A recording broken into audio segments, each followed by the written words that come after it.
currently the vice chair. Oh, thank you for that. Appreciate that. I'm the vice chair of the Race Equity Inclusion Working Group, and obviously Chair Jennings is the vice chair of the board of SACOG, but hopefully he will join us soon. Before we jump into the meeting and introductions, though, we have a little bit of housekeeping to attend to. Lynette, if you would please take the role and share any additional notes and directions that might have today. Yes, thank you. Welcome. Just a couple of housekeeping announcements. If you're not speaking, if you could please make sure your device is muted so that we don't have feedback, that would be appreciated. And then if you would like to make a comment during the meeting, if you could please use the raise hand feature on Zoom, that will help us track you and call on you when appropriate. I'll go ahead and take roll now, and I'll start with our SACOG directors. Director Clark Kretz. Here. Gallardo. Absent. Gog.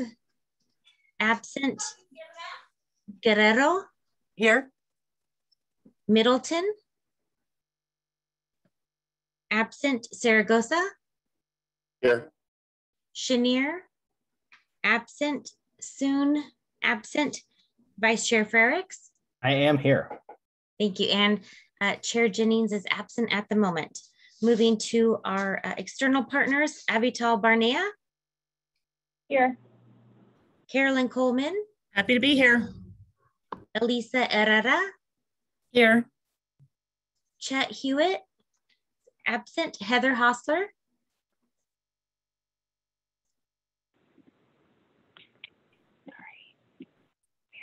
Heather is here. I'm here. Thank I'm you. here. Too many questions came up on my computer for unmuting. Sorry about that. No problem. Thank you. Eileen Jacobs. Absent. Holly Nickel. Here. Debbie Odo Kent. Present. Christine Tien. Here. And Joshua Wood. Looks absent. Thank you. Great, thank you so much. And there are no other sort of housekeeping or announcement issues, Lynette, is that correct? No, that's correct. Okay, great. Well, we're gonna now just switch quickly to public comment, just checking also back with our clerk if there are any members of the public wishing to address this working group on issues that are not on today's agenda. We have no public comment. Thank you very much. Appreciate that. Well, thank you all again so much for being here today. I am so appreciative of your participation, and SACOG is very appreciative of your participation as well. To get us rolling in today's agenda, we want to restate a few of today's meeting outcomes. Firstly, I think that one of the key takeaways from today is to develop some common understanding of racial inequity in transportation planning, and also how that continues today. We want to emphasize that we are getting some common understanding of transportation inequities. And while we have a national expert, Charles Brown, with us here today, there's no way that in 1 hour, we're going to truly grasp the depth and breadth of racial inequity, especially as it relates to the issue of transportation planning. But it is, of course, really critically important for us to understand where we have been, so we can also create a better path of where we want to go. We're also going to look at building some common understanding of transportation project evaluation process, and in keeping with this afternoon's theme, the acronym is actually PEP. So we're going to learn it. So the project evaluation process, the PEP process, and learn about initial approaches, challenges, and research questions for equity indicators and measures. And after the presentation from Darren Conley and from SACOG staff, we're going to have a Q&A and discussion. And then finally, we're going to have a discussion and give recommendations to SACOG staff to support the development of a draft racial equity statement that would get refined and sent to SACOG's Policy and Innovation Committee this October. From there, it would move forward for a board adoption by the end of the year. This statement is exceptionally important in setting the direction of SACOG's racial equity action plan and work moving forward, and will serve as an important guidepost for the SACOG staff. And I'm so happy to be able to announce that our leader, our chair, Mr. Rick Jennings, is back, and we are happy to have him back. As I told the group after you unexpectedly dropped off, there is no way that I can ever step in and fill in the shoes of Mr. Rick Jennings. So Rick, we're really glad to have you back. Oh, we are too as well. So Lucas, why don't you just go ahead and finish taking us into the first part of this. I want to catch up to where you are right now. Sure. Yeah. Okay. Go ahead. Yeah. So just one few more quick points, and we'll jump right into our first presentation, which is perfect. Just, before we jump into that first presentation, just want to remind us all of the why of this important group, right? First and foremost, we're here because we acknowledge that government at every level has played a role in suppressing equal opportunity to people of color since colonization. And secondly, we've made some progress in the past year at this organization at SACOG, and we're committed to working to undo past harms that still plague our nation today and our region, and making for future policy and program decisions that will work towards racially just and equitable outcomes. We all know that this is no easy task, and it will frankly not be accomplished very quickly, but we have a sense of shared urgency and commitment that I believe, I think the chair does as well, that will sustain our efforts moving forward in the months and years ahead. So with that, I ask if there's any questions or comments from members of the committee here before we have our first presentation. Happy to answer any questions or comments, entertain comments. Not seeing anybody raising hands or waving their hands wildly.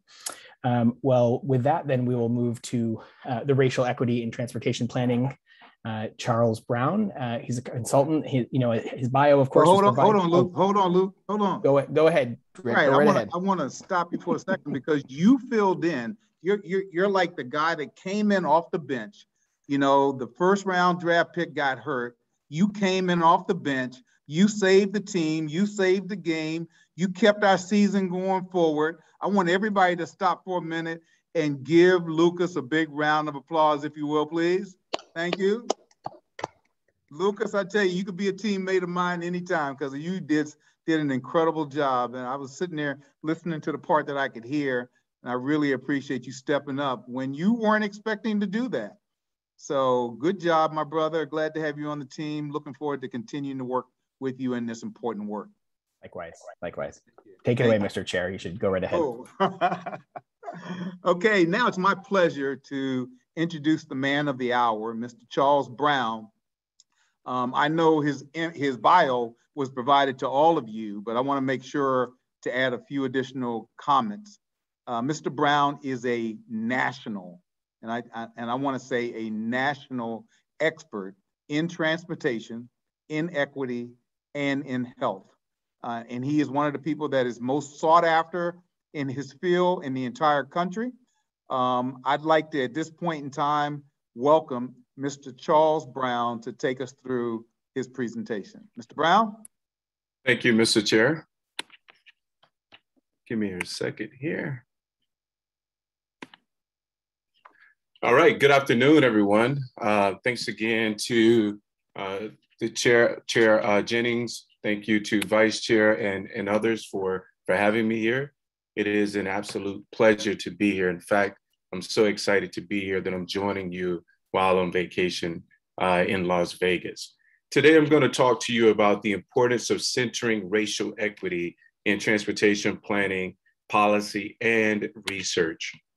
As stated, my name is Charles T. Brown, and I like to begin with a childhood photograph of me because this photograph puts me at ease because I quickly embarrass myself. And if I can embarrass myself early, that means that I can get through this presentation quite quickly and quite effectively.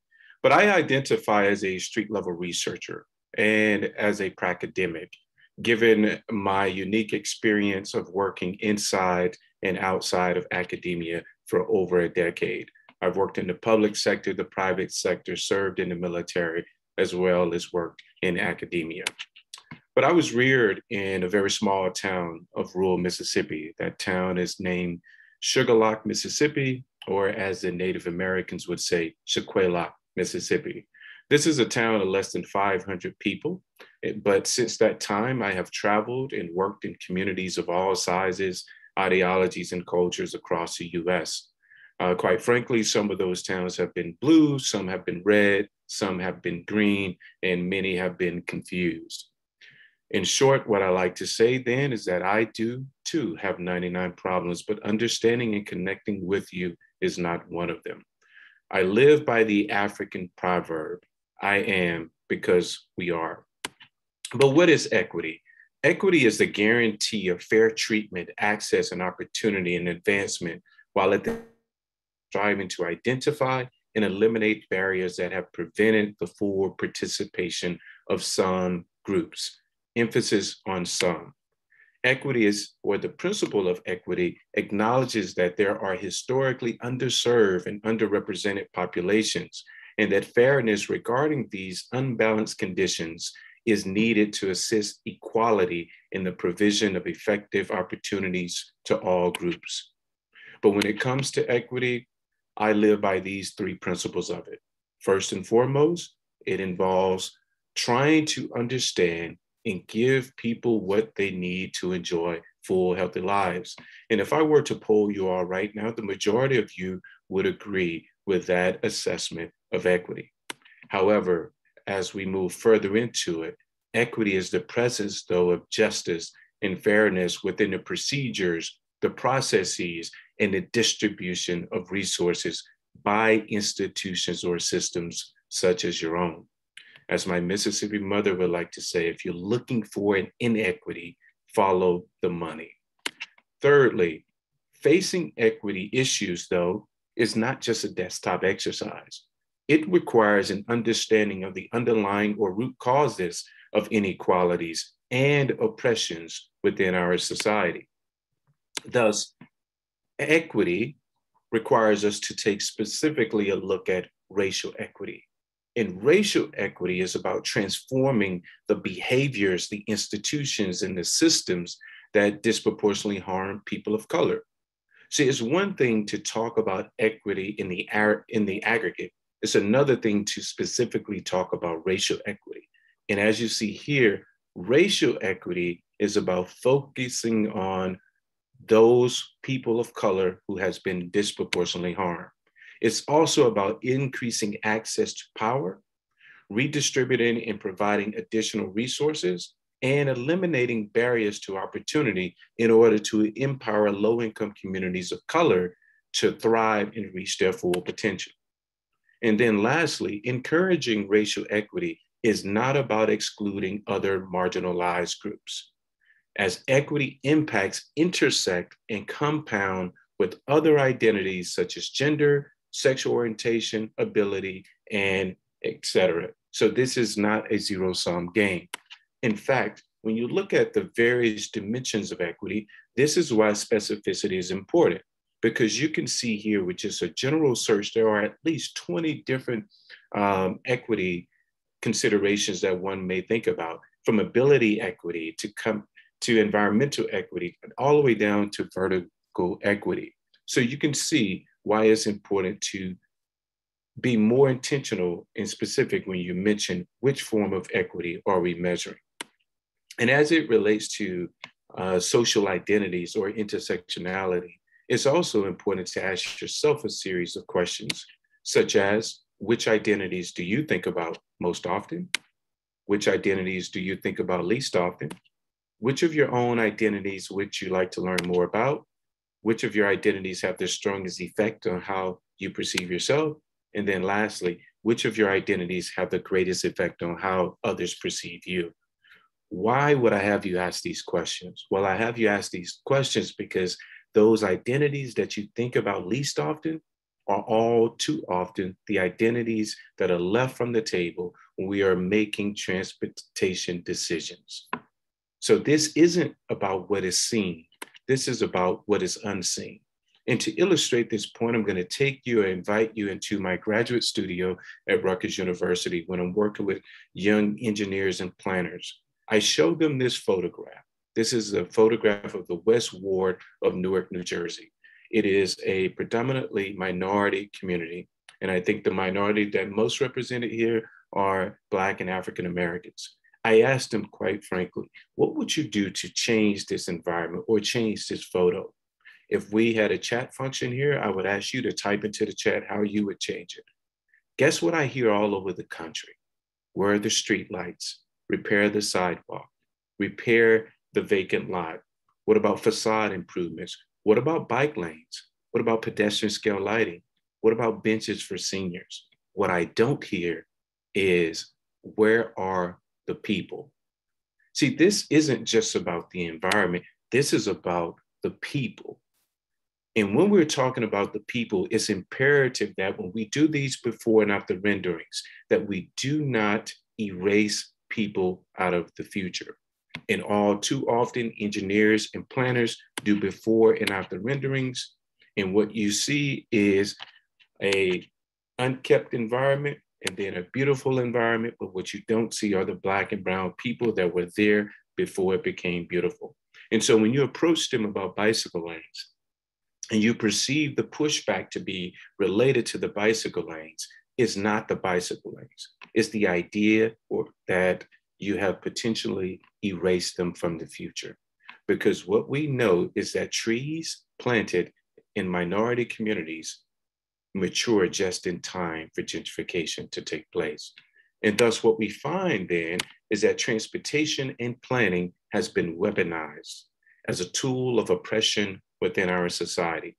And you do not have to look far for what has resulted from it being weaponized. You can go to places like New Orleans where we see highway robbery, many communities being put through low-income and minority communities intentionally. If you don't want to look to New Orleans, you can look to Sacramento, where you see I-80, I-5, State Highways 160, 99, and 16, to name a few, that have also gone through majority minority communities, thus displacing them from their residents, other residents and neighbors, and also taking away generational wealth.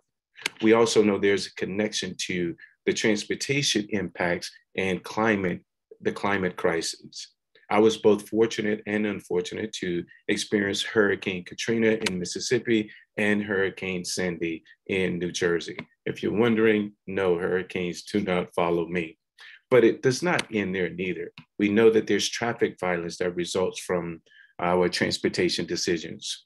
Back in 2019 and years prior, Dangers by Design, which is through Smart Growth America, they put out this report. And this report showed what it had shown for many years, that older adults, people of color, and people walking in low-income communities are disproportionately represented in fatal crashes involving people walking. It showed that when it came to older adults, the relative pedestrian danger for them, those aged 50 and older, is more than a third higher than the general population. When it came to people of color between 2008 and 2017, Black and African Americans were 72% more likely to have been struck and killed by drivers while walking. And lastly, when it comes to people living in neighborhoods where the median household income is $36,000 or less, they were killed at much higher rates than their counterparts. And guess what we heard? The response from many, particularly engineers and planners, was that it is all behavioral. It is about the choices that individuals are making. Well, I'm here to challenge that notion, because we cannot falsely equate the actions of motorists and pedestrians as it relates to our built environment. And why can't we? Because we know through research and through lived experiences that race determines place and place determines health. And if you don't believe me, here's the data to prove it. Here's a map of Sacramento. The blue represents where our white brothers and sisters live. The green represents where our Black and African American brothers and sisters live. Hispanic brothers and sisters are represented by purple. Asians are represented by the other colors. What do you see? Well, what you see in Sacramento is what you see in Detroit. You can see here in Detroit, if blue represents where whites live, green represents where Blacks live, purple represents where Hispanic live, Asians are represented by the other colors. What do you see? Well, it's not just in Detroit neither. Let's go to Houston. Again, if blue represents where whites live, green represents where Black live, purple, Hispanics, what do you see? We're not going to pick on Houston either. We're going to go to Atlanta, Georgia, which played a significant role in the election, the presidential election. What do you see based on these maps in Atlanta? Well, many would say it's easy to go to these places. Well, let's continue on. Let's go to Washington, D.C., the nation's capital. If blue represents where white people live for the majority, and green represents where Blacks live, where do you see? Well, let's not stop there. Let's go to one of the most progressive cities in all of America, New York City. If blue represents where white brothers and sisters live, green represents where Blacks live, where do you see in New York City? I could have said New Orleans too. Trust me, the maps are the same. But most people say, is there an exception to these maps? Yes, there's an exception. Portland, Oregon is one of those exceptions. And if blue represents where white people live in Portland, green, Black, purple, Hispanic, peach and orange, Asians, what do you see in Portland? Well, what you see in Portland is an intentional effort to not allow people of color to live there. That was a fact. But history doesn't say goodbye. History says, see you later.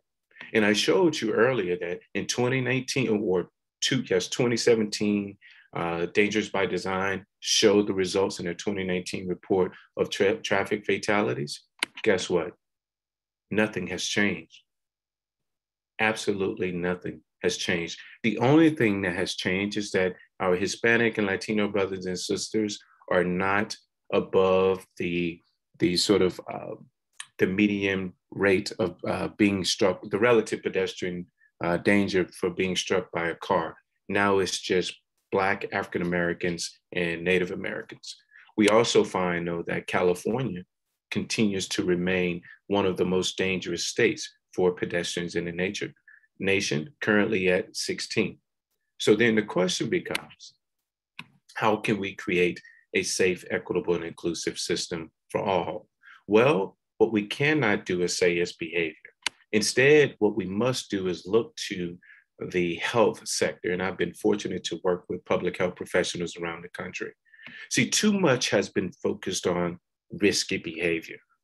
Are you smoking? Do you have poor nutrition? Or do you have lower physical activity, alcohol, drug use, et cetera? They've been saying historically that your risky behavior, what you're doing, is leading to disease and injury, which is leading to mortality. Well, I'm here to tell you it's more complicated than that.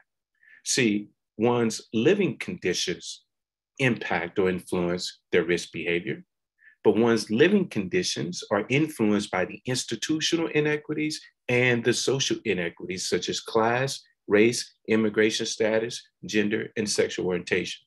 See, there's a bidirectional relationship between the social inequities that birth our institutional inequities, which birth our living conditions, which birth our risk outcome, disease, injury, and mortality. So if you were to interact with a young Black male, female, or other on the streets of Sacramento and other places throughout your region, and they say the environment made me do it, there's a strong chance that they're telling you the truth. See, equity and inequality are not the same thing. What we need is a racial equity and justice framework to help us address these problems. This first image shows inequality. One person has access to the apples falling from the tree, and one person does not. The second image represents equality. While both people are given ladders of equal height, the tree leans to the left, making the apples accessible for one person, but not the other. The third image represents equity. The person on the right side of the tree is given a taller ladder to access the apples, while the person on the left has a shorter one that allows access. Finally, there is justice, which is where we must strive. In this, we see that the tree is corrected. Thus, the system has been corrected. It has been straightened, thus removing the barrier for the person on the right. He no longer needs a taller ladder to access the apples. So the work that we do must be centered in racial equity and justice.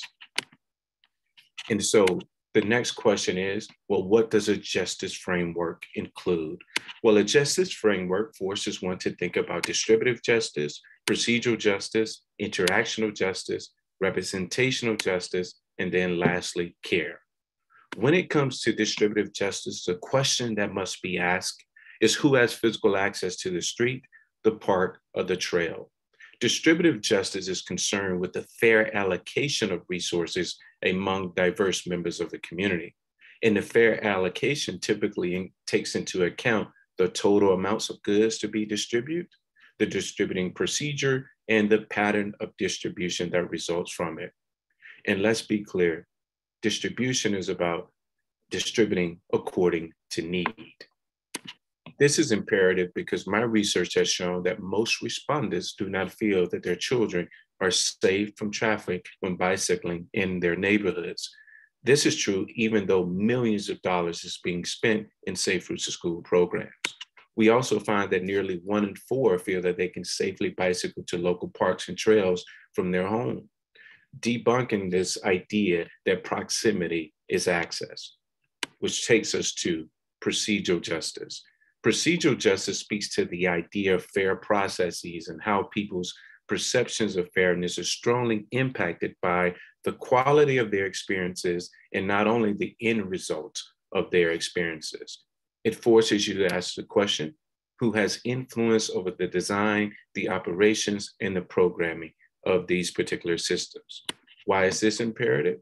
Because all over the country, minority youth are not included to the degree that they should in planning and transportation decision-making processes. And why is this concerning? Because they're much more likely to be the victims of traffic violence, which takes us to interactional justice. Interactional justice is the degree to which the people affected by decisions are treated with dignity and respect. It is about what makes people feel welcomed or unwanted in a space. Because in transportation, we know there's enforcement. And we know as a result of enforcement, African Americans are 2.5 times more likely to be killed by law enforcement. And when we emphasize the importance of intersectionality in our work, we know that males reported being stopped at a rate 7 times that of females. And then no matter where you go in the country, unfortunately, the fatal violence against the transgender and the gender nonconforming community goes unreported or misreported in transportation and mobility discussions, which takes us to representational justice.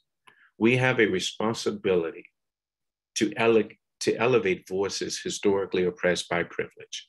Our vision of representational justice understands that representation matters and that we all possess the agency to manifest narratives that embody humanity, truth, and respect. And so when it comes to representational justice, attending to it can be either corrective, meaning undoing past misrepresentation, or reflective, meaning embracing the full breadth of images and identities existing around us. It forces us to ask the question, do people feel their experience and their history is represented in this space? This is imperative because think about how often historical and cultural erasure takes place in communities across the country, which takes us to care. How do people demonstrate their care, not just for the space or the environment, but also other people in it? Because our systems are biased historically, as well as in contemporary times against women, particularly women of color, and do not protect religious minority groups, particularly religious minority groups that are predominantly people of color. And so how do we change this? We have to move inside. We have to develop an anti-racist value system and culture.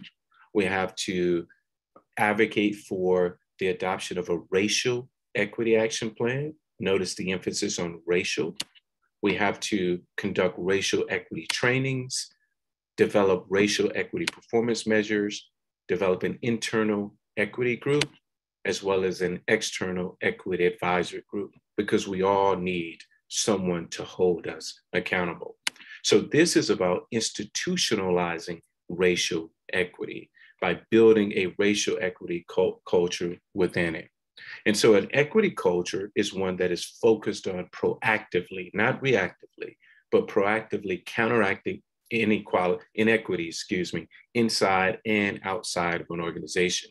It is about moving from being just awakened to woke to work. So it's not just enough to be woke. It must lead to work.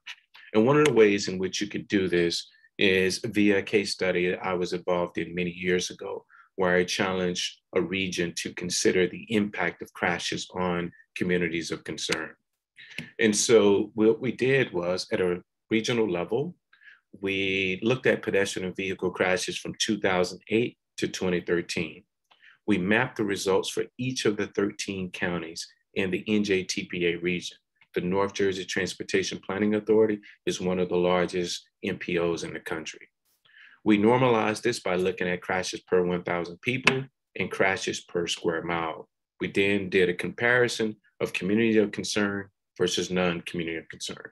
If you're wondering what a community of concern is versus a non-community of concern, really quickly, a community of concern is one that has a higher percentage of minorities, low income, and other environmental justice measures or equity measures. A non-community of concern is predominantly a white, higher income community. When we map these crashes across all, what we found is that, let's look at Newark, New Jersey here, Essex County, New Jersey. You could see that the purple crashes are the crashes that happened in the community of concern. The green crashes are those that happen in non-communities of concern. 89% of the crashes happened in communities of concern. When you look at that, crashes per 1,000 people to crashes per square mile, you can see that 3 times the rate of crashes happen in community of concern, and nearly 10 times as many happen crashes per square mile. And this was in Essex County. But when we looked across all of the counties, we found the same thing. The rate of the crashes in communities of concern was higher across all 13 counties with no exception. We also found, when we looked at it per square mile, again, it was highest across all the counties with no exception. And one of the questions we asked is were the crashes more severe in the communities of concern versus the non-communities of concern? The answer is yes. You were more likely to be killed, incapacitated, experience moderate injury, or a complaint of pain. Why am I showing you this? Well, because when I did this work back a few years ago, I challenged every MPO across the country to do the same thing. Many of them thought that their results will be different. I'm here to tell you that to date, no MPO in the country that has undergone this process has discovered anything different. Not only did I do this through a community of concern lens, I also did it focused solely on race and income, which is using something called RCAP. And what I found are the same results. What does that tell you? Race is the factor. And so I'll end by telling you, it gets deeper. See, it's just not about the environment. It's also about the enforcement, and it's about the policies. Because what I've discovered in most states across the city, no, I'll say all states across the country, is that Black and brown people's mobility has been arrested. And it has been arrested through enforcement, policy, as well as planning. And lastly, the self-deputization of white citizens in America. You combine policy, planning, policing, and the self-deputization of white citizens, and it results in arrested mobility. I want to thank you for your time. Here's my contact information, and I'm ready to answer any questions you may have. Thank you.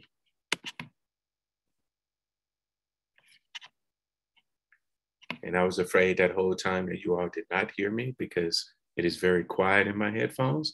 So I can see that you did hear me.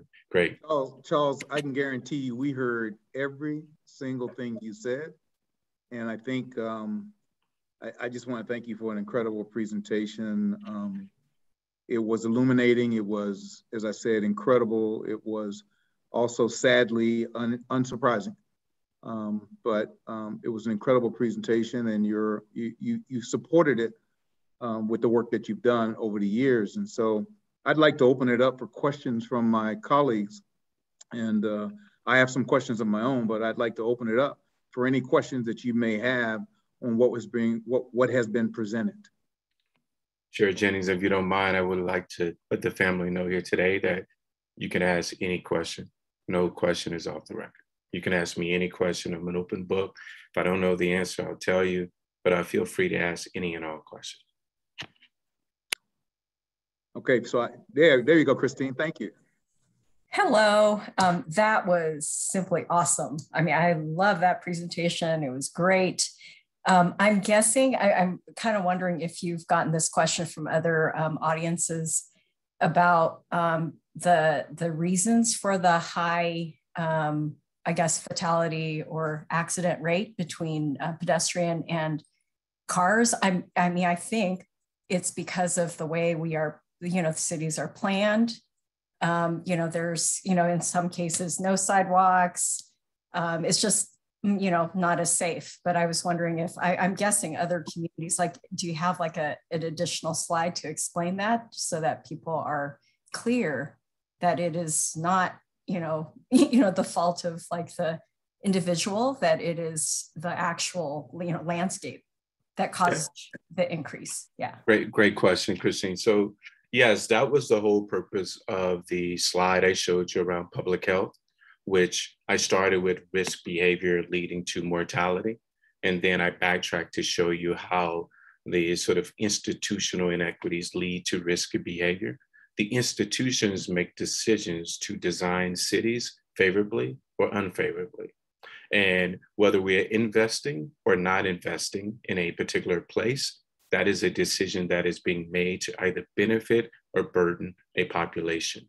And what we know is historically, the burden has been on people of color. And therefore, what they have lacked is equitable investment in infrastructure to allow their safe mobility through that area. You compound that with the fact that historically highways have plowed through these communities, making way for our suburbs, which were historically much more so predominantly white and higher income. And so the whole purpose here is to shift the focus simply away from what appears to be behavioral and focus more on the environment that encourages the behavior of individuals. We all know if there's something I want you all to type in called the Opportunity Atlas, ATLAS. Please take a look at the Opportunity Atlas. We didn't have time to go in that today.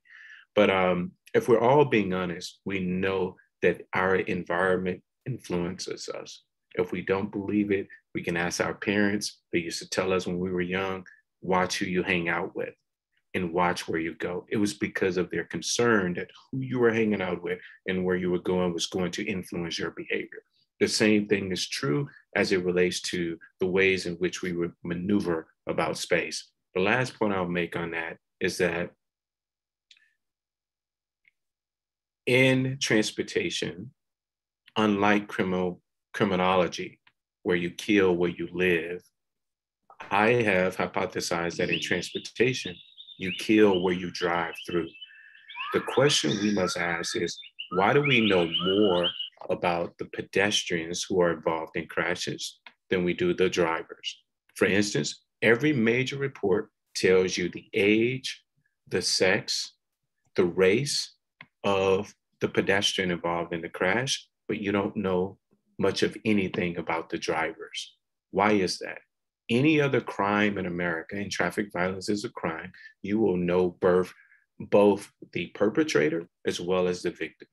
Who are we protecting by not putting out a demographic profile of the drivers involved in the crashes?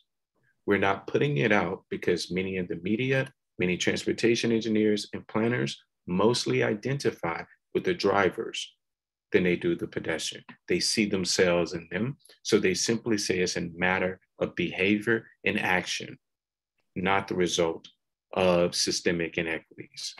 Sorry for the long excuse there, but I didn't want to just give you a short answer on that. It's important to see the connection to the environment and how we treat individuals. I see Heather's hand up. Heather, you want to go next?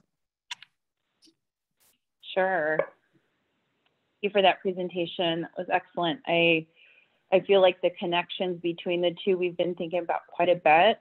So just a little bit, so you know the frame of reference, I'm just former director of tribal affairs for the California Department of Social Services. I'm the incoming executive director for California Indian Legal Services. So thinking about in the tribal space, so when we think about Native Americans, that's race. And of course, as you know, there's tribal governments. And in California, we have 109. What I've learned over the years in my work with different transportation agencies is there's a severe lack of data around crashes or incidents around tribal trust lands. So think reservations and rancherias. So part of where my mind went is, how do we do better at data? So the data that we have tells us where we are, right? Where we can do kind of these big groups. But it goes a step further for tribal citizens or tribal governments because, for example, CHP, California Highway Patrol, was collecting data near tribal lands or on tribal lands, and they would call it a private residence. So we wouldn't know why there were, this data that was pointing to crashes in this particular area.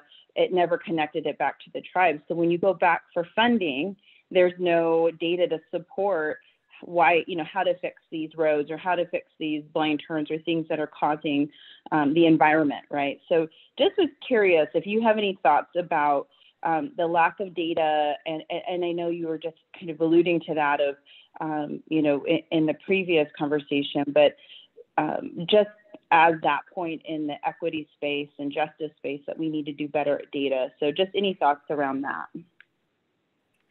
Number one, it's the first time I've been in a presentation across this country where I've known or seen the presence of someone from representing the tribes, either from the tribes, other than my America Walks presentation, Walking Towards Justice, where we had tribal members on a panel. So it's great to meet you electronically and to kind of have you here. One, I think we need to hear from more people like you on a national level. Number two, I think we need to continue to call for more data clarity as it relates to Native Americans. The problem with the data that we collected is that, to your point, it needs to be disaggregated though. You notice how people combine. Even Smart Growth America said in their report, people of color died disproportionately. That is both true and untrue. The truth is that Black African Americans and Native Americans are the ones that are suffering the traffic violence in a more disproportionate way. It's not all minorities. And so when we say minorities are, what we're doing is we're normalizing the experiences of Black African Americans and Native Americans. We need to be more specific about who is dying. And a few years previous, Hispanic Latinos were also overly represented. Thirdly, I think because of our cultures, what we need to advocate for is qualitative data. Too much focus is on quantitative data. Quantitative data is important, but we need to elevate and encourage more qualitative data. Let's hear firsthand from our tribal, our Native Americans and Black and African Americans, as well as Hispanic Americans, because we are accustomed to telling stories. And I think the ways that you can document the stories using video, using YouTube and others to highlight that, but we can't just let the focus be on quantitative data. And that's a whole other separate conversation we can have, but for the sake of time, I'll stop there. Does that answer your question? I think that's a good start. I think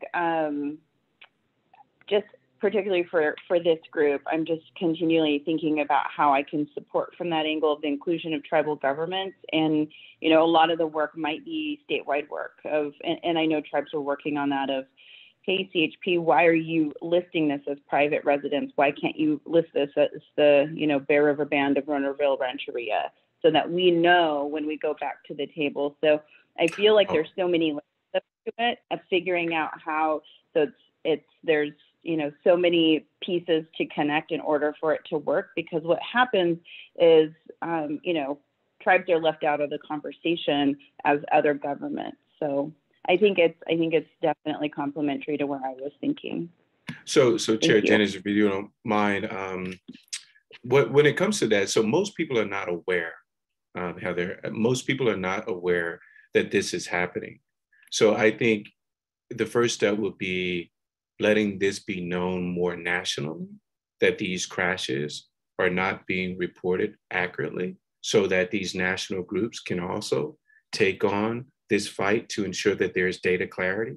Because this is my first time ever hearing of that. And if it's my first time ever hearing it, I'm pretty certain that many advocacy groups across the country have not heard about it. So what I would like to do after hearing this now is help you elevate that concern to a national level, so there can be more conversations around how we can get data clarity as it relates to these crashes on tribal lands. So that's how we address that.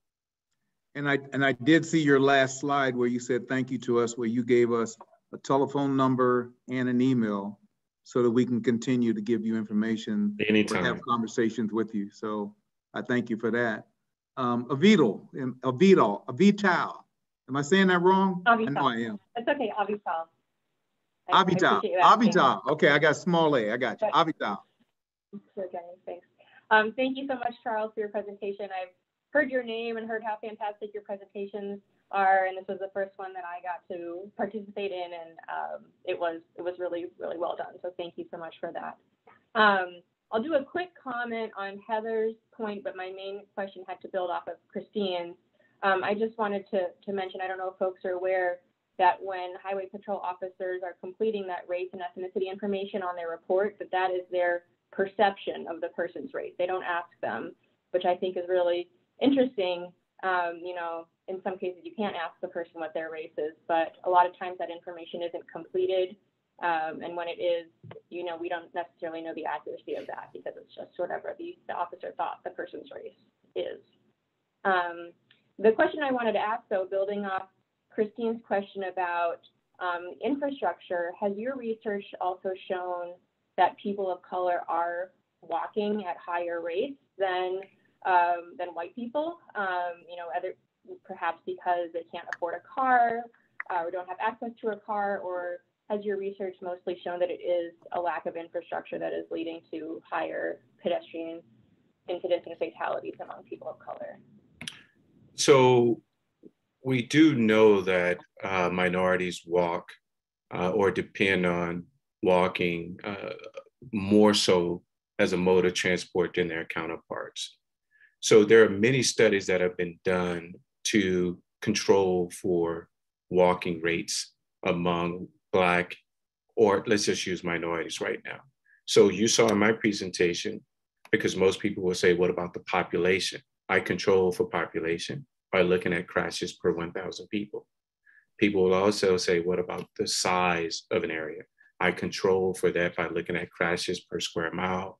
There are other studies that have control for walking by looking at walking rates in an area versus the amount of crashes. So yes, studies have done that, and yet it's still, you're seeing disparities among people of color. So walking is certainly something to take a look at, but it doesn't show it doesn't prove that that's the reason why they're dying disproportionately.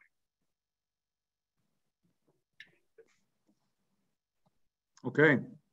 Lucas, I see your hand up, and that's yes. The only hand I see up right now. So if you have a question, I encourage you to utilize the hand up in the, wherever it is in this whole thing. Thank you, Mr. Chair. Appreciate that. So very quickly, and I know we've got to move on to the next item here, but Charles, thank you so much for your presentation. First, I'm so appreciative of it. I have two questions for you. One is probably a little longer of an answer, and one might be a little bit shorter. The first question has to do with the photo you showed, and I think it was New Jersey, of and sort of this neighborhood, right? And sort of thoughts around gentrification and anti-gentrification issues. And I think we obviously have had some, most metro areas have had exposure and experience to gentrification. And so, but I also am curious from your perspective, there are things to do, such as, trying to build, a lot of middle income sort of housing and things like that in terms of anti-gentrification type measures. But for example, say in that neighborhood, fixing the sidewalks, adding in street trees, those I would consider those to be really good things, and things that people in the neighborhood might also want. And so curious to with regard to your thoughts about, steps to take to sort of try to avoid issues around gentrification or minimize gentrification. So that's the first question around gentrification. The second one is just with regard to all the various maps that you showed in terms of different cities around the country. And it's very clear that there's a lot of continued historic and continued segregation in a lot of the metro areas around the country. And a lot of it seems very intentional, of course. We know that from history. Are there any metro areas in the U.S. that you would suggest are doing a good job or a better job than others in terms of integration and not being as intentionally segregated? Thanks. Those are questions that require a much longer answer. What I'm going to do instead is, when it comes to gentrification, and I can send this to Monica and she could send it out to all of you. There's research that has been done to fight against gentrification, as you stated, anti-gentrification measures. It was done by Natalie P. Voorhees Center for Neighborhood and Community Impact. They have an entire report on ways in which you could proactively work against gentrification. In that report, they have you select which stage of gentrification you're in. So they give you pre-gentrification strategies, midterm gentrification strategies, and if you're deep into gentrification happening in an area, what you can do. They talk about things from land trust to facade improvements, investments in properties. They talk about community benefit agreements. They talk about inclusionary zoning, more affordable housing. There are several policies that you can go through, and I'm going to send that report to you all, because I'm not an expert on housing or gentrification, but I can share with you the vast amount of data and resources I have to help you combat gentrification concerns. I will state very clearly, though, my research has shown that Black and Brown communities are not concerned, don't see bicycle lanes as a sign of gentrification. When I asked the question in my research, would you like a bicycle lane on your street? 85% of the respondents, over 2,000 some people, said yes, they would like a bicycle lane on their street in front of their home. The problem as it relates to bicycle infrastructure in this country is that we're listening to the 5 to 10% or even less people who say it is gentrification, as opposed to the 85% who are saying, yes, we want it. And so we know those who scream loudest gets heard. But my research and my experience across the country is that people are not anti-bike lanes, they're anti-displacement. And unfortunately, the ways in which we counteract or interact with these communities is that we only want to talk about bike lanes. So they perceive it as a sort of ill intentions or a motive behind it. And I see there are other hands up. I'll go really quickly now. No. Hey, Charles? Yes. Take your time, because what I want to do is, I think this is really, really a good conversation that we're having. And I want to take the liberty of saying, I want to spend as much time on this as you have, and we can move our agenda around. We're already thinking about things that we can move to November, so we can really take advantage of your knowledge, your expertise. I bragged on the fact that you're an expert in so many different fields. I want to take advantage of that while I got you here now and while the iron is hot. So take your time. Don't worry about our agenda. Don't worry about our timeline. I got this. Okay, thank you, sir. Doing what you're doing. All right, so let me answer the first question about gentrification in more detail, ways to combat it. So let's say that gentrification hasn't happened in your area. There's before gentrification. You can do coalition building, meaning getting people together, forming a coalition right now to start fighting against gentrification. The next thing you could do is community land trust.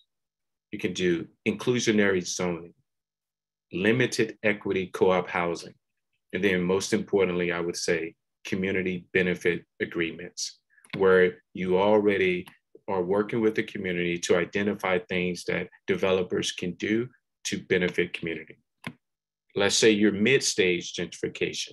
What you want to do there is strengthen rental protections. So you don't want landowners quickly moving people out because they see that there's an opportunity now to take advantage of the marketplace. And not that we are against people reaching their full potential in the market, but want to strengthen rental protections. There are also things called tax abatement policies that you can work on. You want protections against condominium conversions. And of course, rehabilitation and preservation within these existing properties is important. Now let's move on to late stage gentrification. You can ask for employer assisted housing. Many of these developers are coming in. There's no reason why they can't provide housing for the employees. You can establish an affordable housing trust fund. And then lastly, you can work proactively against the NIMBYism, which is not in my backyard-ism. So that's how you can address that. In terms of what communities are doing well, I would say this is a tough question to answer, because if you're looking at it from an A to an F standpoint, in terms of who receives an A in the classroom, I would say no one is at an A, but there are some that are at a B, a C, and further down. So the B's for me would be Seattle. Seattle would be a B. I would say New York City, surprisingly to many people, would also be a B. If you head south, I would probably say Tampa is working on it. They are combining real estate, transportation, mobility. They're forming these coalitions to work proactively against gentrification concerns there. And I just work with the Hillsborough MPO in Tampa around their non-discrimination and equity plan. If you see that plan, it's one of the best in the country, not just because I worked on it, but the ways in which they have centered equity and racial equity in that plan. I'll stop there in terms of communities, because again, no one gets an A. Thank you very much. Most appreciated. Thank you, thank you. Hey, Jill, we'll go with you next, and then Carolyn, and then Eileen. Thank you. I'll try to make it super quick. Really more of a comment than a question. In my day job, I was the director of transportation for a fifth largest school district in California, in Elk Grove, which is about a third of Sacramento County. And when we measure for who gets bus service, we look at, is there a stoplight, a controlled intersection, so it's safe for kids to walk to school? Is there a stop sign? Is there a shoulder or a sidewalk? And mostly distance. So for high school, you had to be 2 miles away to get a ride. Believe it or not, California doesn't fund school buses for school districts, so they're kind of on their own. So we really did a lot of our rural areas. But what came up a few years ago, it was so interesting, is one of our schools, Elk Grove is very, very diverse. But one of our schools on Florin Road, Florin High School, the students came together and said, yes, there's there's shoulder, yes, there's a controlled intersection to cross, but it's not safe to walk in my neighborhood because of the crime statistics. And that's not something that I had ever, we'd never looked at it. That's just not how we've always done our world, or even ever thought about it. And it was just so fascinating as we went through the process to say, can we do a trial and see, will they ride the bus if they're this close? Hey, they live in the neighborhood. Are they usually out on the street and playing around? Is that work? Is it just a school time? What we could do. But it was just so impressive to see these kids come together, and some of the staff to say, we want you to look at your measurements in a different way. And it's very challenging. Then it was like, well, how do we measure, crime exactly, or challenging workways? But so I really enjoyed listening to what you have to say, because it ties in so well with another way to step back and take a different view. Thank you for that, Gio. Yes, one of the things that I didn't mention is that I'm ex-military. I think I mentioned I'm ex-military, but I also am a crime prevention through environmental design professional. And one of the reasons why I took that approach to my work is because, as I stated in my presentation, in many low-income Black and Brown communities, proximity to something is an access to it. And so what your school district was doing was looking at access from a proximity standpoint. but there is a socio-political environment that exists. I concluded my presentation today talking about arrested mobility. And in arrested mobility, I talked about how the aggregate of policy and planning combined with enforcement, combined with the self-deputization of white citizens, also impacts who has access to a particular place. In addition to that, crime is also another variable that sort of speaks about who has access. So what I think could be done is to do a CPTED audit. And so when I do audits around the country, I don't do audits just during the daytime. To me, it's imperative you do it during the night, because that's when some of your most vulnerable populations are out. I also do it through a gendered lens, because we find that women have concerns that men do not have as it relates to accessing a particular space. So the kids are right. As a matter of fact, the kids are always right. But if they say there's more concerns than just distance, then what you may want to do now is a crime prevention through environmental design assessment to see what built environment characteristics, what social, political characteristics may need to change in order for the kids to feel safer getting there. And in terms of an acronym, that is C as in Charles, P as in Paul, T as in Tom, E as in Edward, and D as in dog, CPTED audit to see how you can change the built environment to get kids safer to their destination. Thank you. You're welcome. I like that. I like that. Okay. Carolyn, I think I got you next. You do. Thank you, Mr. Chair. And James, always good to see you. I didn't know you all were going to take me to church on Friday afternoon, but I think that's what's happened. Charles, very impressive presentation. It has my mind spinning with a lot of thoughts. I'm executive director of the League of California Cities, so I get the privilege and the pleasure of supporting each and every day many of the local elected officials on this call today.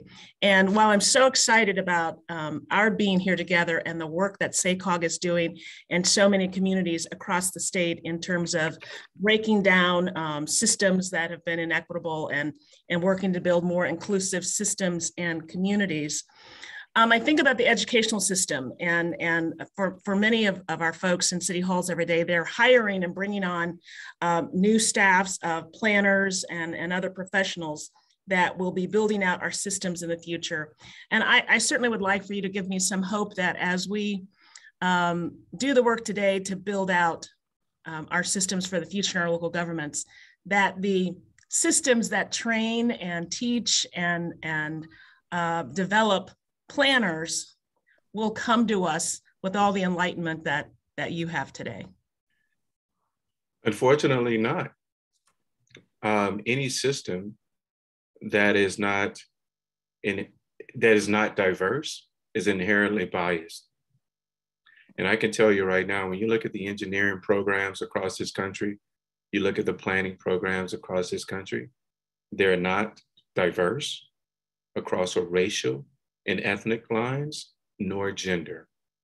And so what we need to do is encourage more people of color, more women, and more non-gender conforming individuals to enter into our engineering and our planning programs. Because what I'm sharing with you today isn't just a result of my professional experience, it's a result of my lived experience. And unfortunately, those lived experiences don't make their way into the planning and engineering programs across this country at a rate in which we need it to.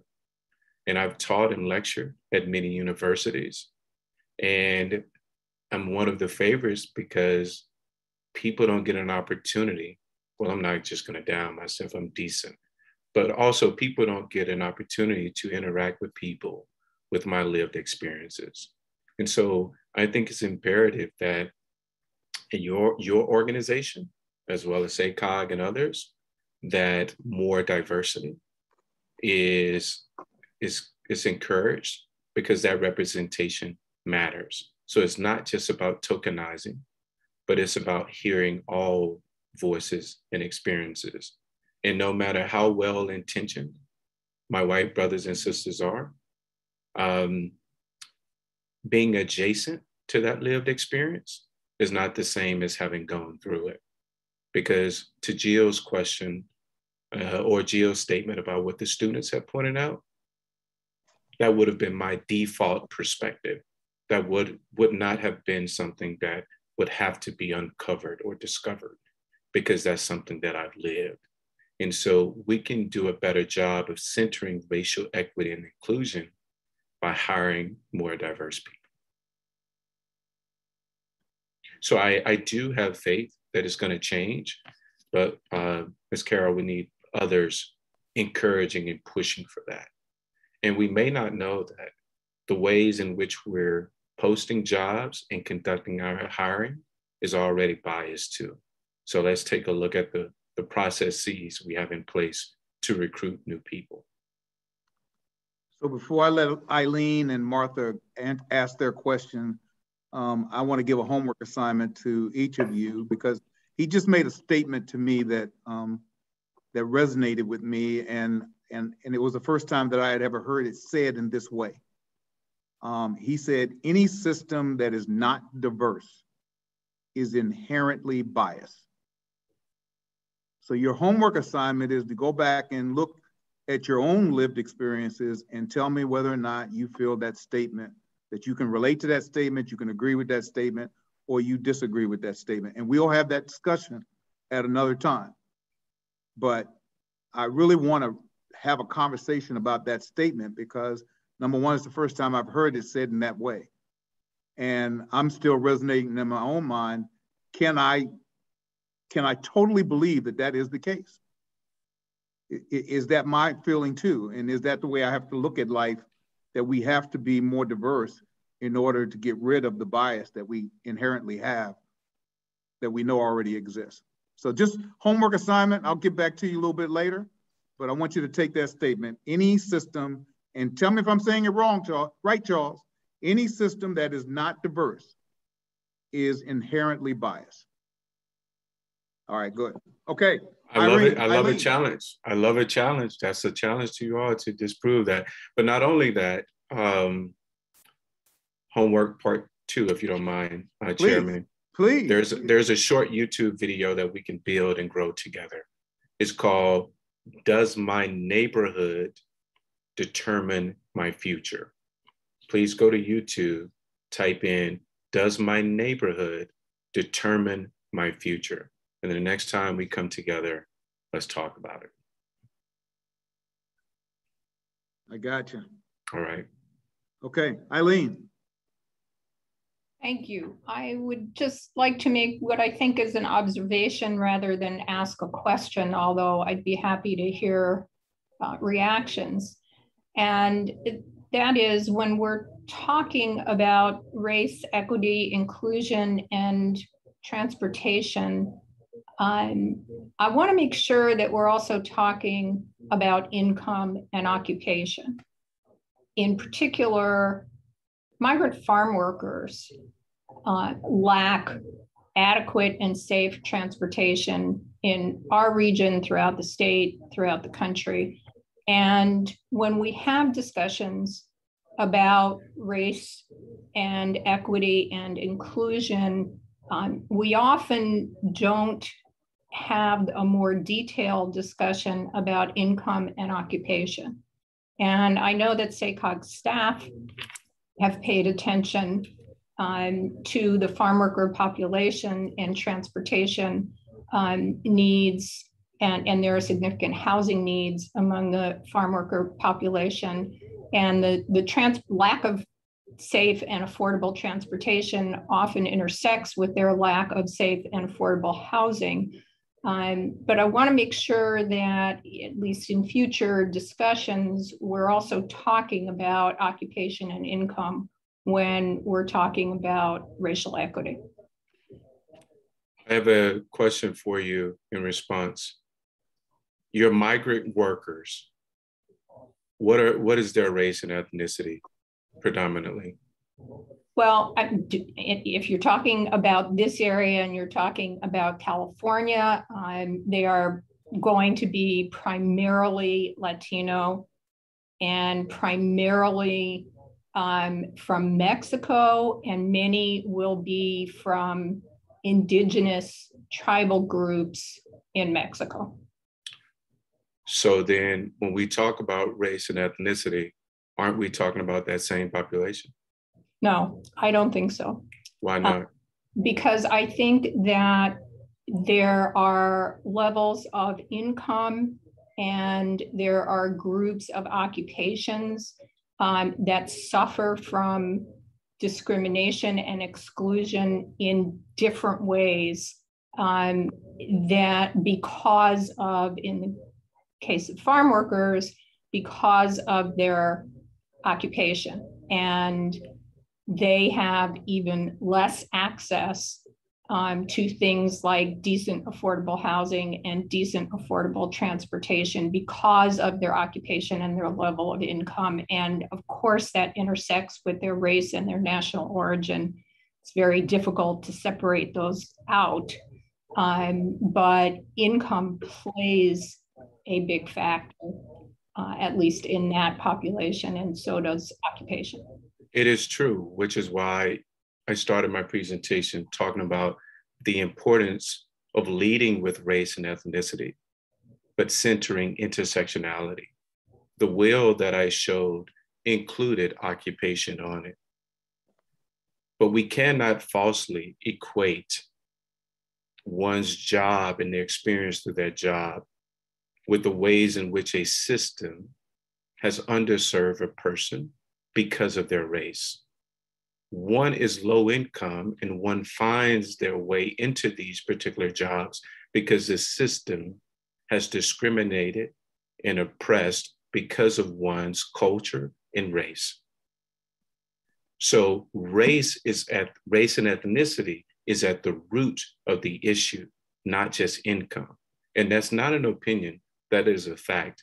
You can look at a study from Stanford, I was sitting this around, that shows the importance of race as it relates to educational attainment, job outcome and access, and many other variables. Yes, it's important to talk about income, because if you don't talk about intersectionality, you miss the in-group discrimination and oppression that happens. For instance, if you don't pay attention to lower income Blacks as it relates to higher income Blacks, you may not notice that higher income Blacks favor driving over walking, right? Just as an example. But that doesn't excuse the fact that the system overall sees no difference between a higher income Black or a low income Black. It is the race that is at the heart of what leads to the outcomes that we're seeing and the jobs in which they find themselves in. Because if that wasn't so, why do we have a predominant amount of racial and ethnic minorities in those occupations? Mm-hmm. So we're saying the same thing. I'm saying center race. I don't think you'll have any disagreement from me Right. on that. I just think we often gloss over the income related and significant issues and where they intersect with race and ethnicity. Well, I don't think that collective we includes I, because I started my presentation talking about the importance of intersectionality. But we cannot falsely, again, equate income and race. What we do by including income is that we send benefits to people who already have access to privilege and power. For instance, if you look at the overall majority of people in this country who are low income, they're not people of color.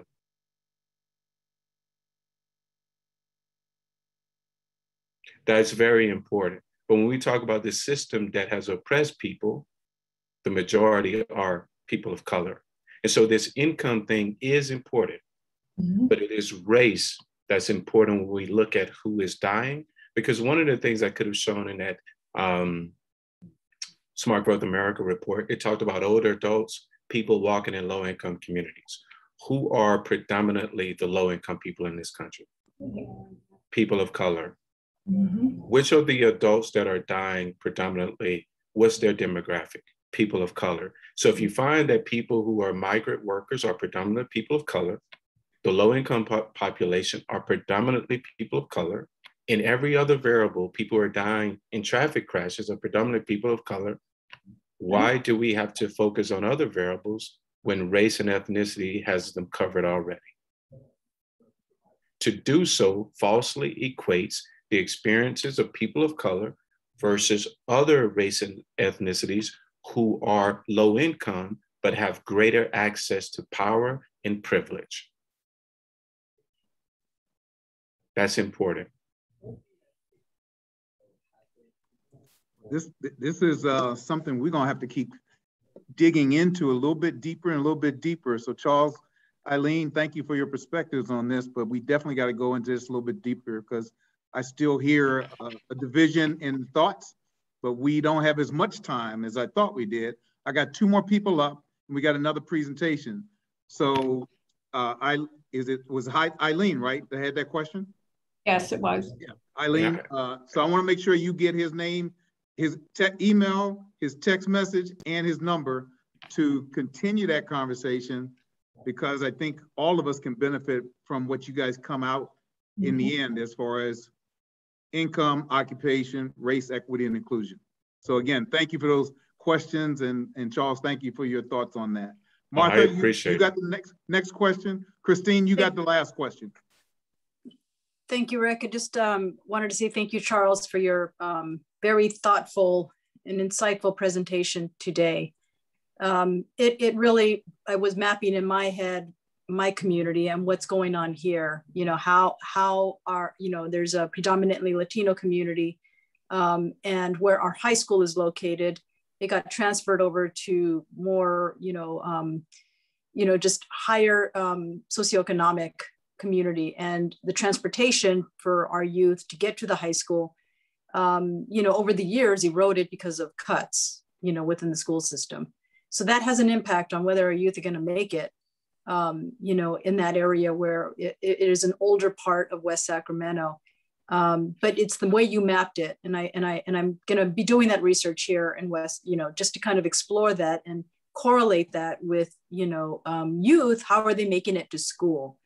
Are those youth being able, do they find challenges and barriers to getting access to their education academically? Or what are we doing to, as a community, working in partnership with our school district to help those families to get access to going to school? But I also want to say thank you for the other recommendations. We do have the inclusionary housing, but the other, the community benefit, and I'm, hoping that someone here is taking note and putting down these policy ideas that we can work with either SACOG or League of Cities or any of our nonprofits to help, cities like ours, we're very small administratively, to see how we can incorporate some of these policies that we're thinking through, and just kind of build on what we're doing so that we can be more racially equitable and thoughtful in our planning of our cities in the future. So just wanted to put that out there. Thank you. Thank you. Thank you, Martha. Christine, you got the last question, and then I've got 2 questions that I'm gonna let him take home with him, and he can answer them when I call him after he gets home. Cool. Hello again. I'm just really kind of curious about what are your recommendations on steps that SACOG and other public agencies can do, like right now, to implement, adjust, like you were saying, like the justice graphic that you had? I think you all have taken a few steps already that are noteworthy around race and equity. But I would say continue these conversations. I really appreciate, Eileen, I think that was your name, Eileen, that point that you made about migrant workers. I really appreciate that. I often hear the same about gender or persons with disabilities. And one of the hardest things I grappled with in graduate school was the fact that both things can be true. And so I agree that we should focus on those. But what I want you all to understand is that when you mention any other identity, when you look within that identity, you still find that people of color are not treated the same as those who are predominantly white within those identities, no matter the identity. And so what you could do is continue to have these conversations, commit yourself to a racial equity action plan, conduct a regional study to see if there are disparities, racial disparities in terms of the vehicle and pedestrian crashes. In terms of your non-discrimination plan, similar to the one that was done in the Hillsborough TPO, ensure that equity, racial equity is centered throughout that. And then just host some unscripted conversations such as these so that we can learn from each other and challenge each other in a safe space. I think there's enough experience present here today where we can have some really rich discussions that would benefit SACOG and others for years to come. Thank you. Charles, real quick. I told you I have 2 questions I want you to take with you, but one of them I think I want you to answer today, because you gave an African proverb earlier in your talk, and it's the first time that I had heard it, and I just want to make sure I understand what it means. And it says, "I am because we are." And I just want to make sure I understand what that means from your perspective. What it means for me is that I could not exist without your existence. It means that we are all connected, not only the collective we here today, but we all over the world. It means that we are also connected to the animals and the environment. It means that when I am harmed, you are harmed, or when you are harmed, I am harmed. But it also means that hopefully you would sympathize and empathize with others without needing the data and the information that I've shared with you today. I don't need to be told that gender equity is important. I know it's important. So that's why I do the work of gender-based violence prevention against women in public spaces. Because just because I'm male doesn't mean that I shouldn't care about females or gender non-conforming groups. It means that I should care more because I understand male privilege. And so it's about using whatever privilege and power I have to help the least of these. And I'm sure your pastor would appreciate that statement. And so I am because we are means that there is no me without you, and vice versa. And so this work for me is, this is not work for me. I need to clarify that. This may be work for you all at the hour, but for me, this is what I do and live for every single day, because this is about protecting humanity and seeing what is great in all of us and using whatever power, resources, and privilege we have to make sure that everyone has equal access to opportunity. And so that's what it means.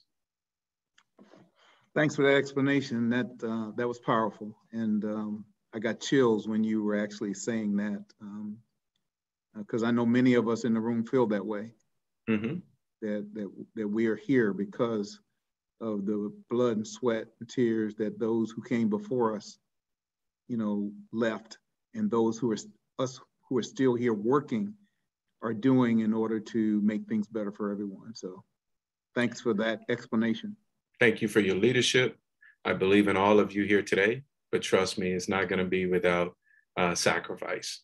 For every ounce of success, it takes a pound of sacrifice. So I hope you all are ready to sacrifice with me as we do this work, not only in the SACOG region, but all over this country. So thank you. Thank you for the time. Thank you. And just for time purposes, I won't give you my last question. I'll send it to you, and then we can have a conversation maybe at another time. I know you're going to be here again at some other sessions here for SACOG. So I am looking forward. Ladies and gentlemen, let's give Mr. Charles Brown a big round of applause, if you will.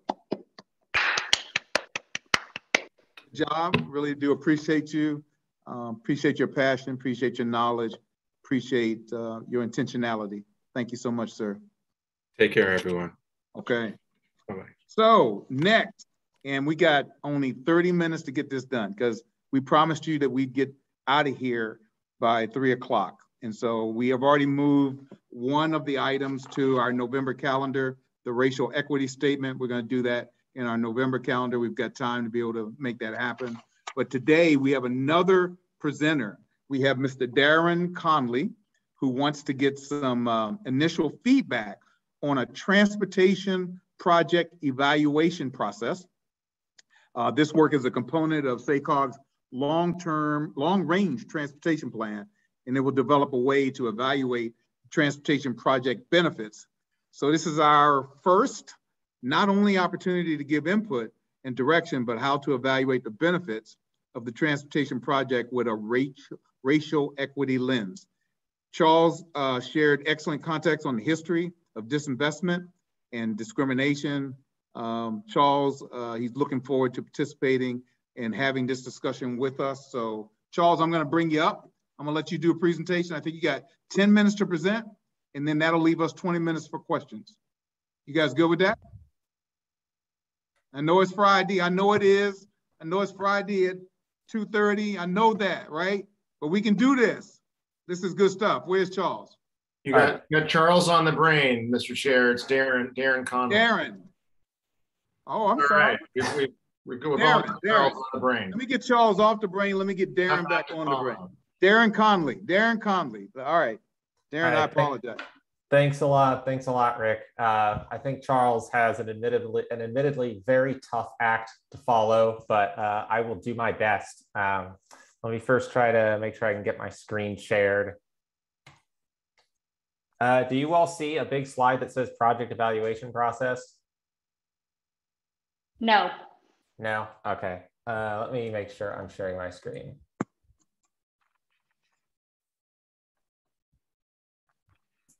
And yep, getting there. Just needs to be expanded. Perfect. All righty. Excellent.